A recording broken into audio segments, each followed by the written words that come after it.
હિંમતનગર ગ્રામ્ય police station ખાતે બકરા ઈદ પૂર્વે શાંતિ સમિતિની બેઠક યોજાઈ। આવતી બકરા ઈદ પર્વને અનુલક્ષીને હિંમતનગર ગ્રામ્ય પોલીસ સ્ટેશન ખાતે શાંતિ સમિતિની મહત્વપૂર્ણ બેઠક યોજાઈ હતી। આ બેઠકમાં પોલીસ અધિકારીઓ, વિવિધ સમાજના આગેવાનો, સમાજના પ્રતિનિધિઓ તેમજ લોકલ પત્રકારો ઉપસ્થિત રહ્યા હતા।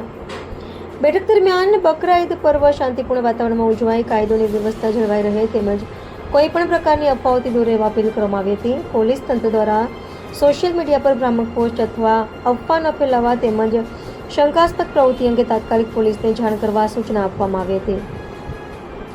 હિંમતનગર ગ્રામ્ય પોલીસ સ્ટેશનના પીઆઈ વિજય ચૌધરી તેમજ પીએસઆઈ જે.એમ. રબારી, પીએસઆઈ સોલંકીએ તમામ સમાજના લોકોને સહકાર આપવાનો અનુરોધ કર્યો હતો, જેથી પર્વ શાંતિ અને સૌહાર્દપૂર્ણ માહોલમાં ઉજવાઈ શકે।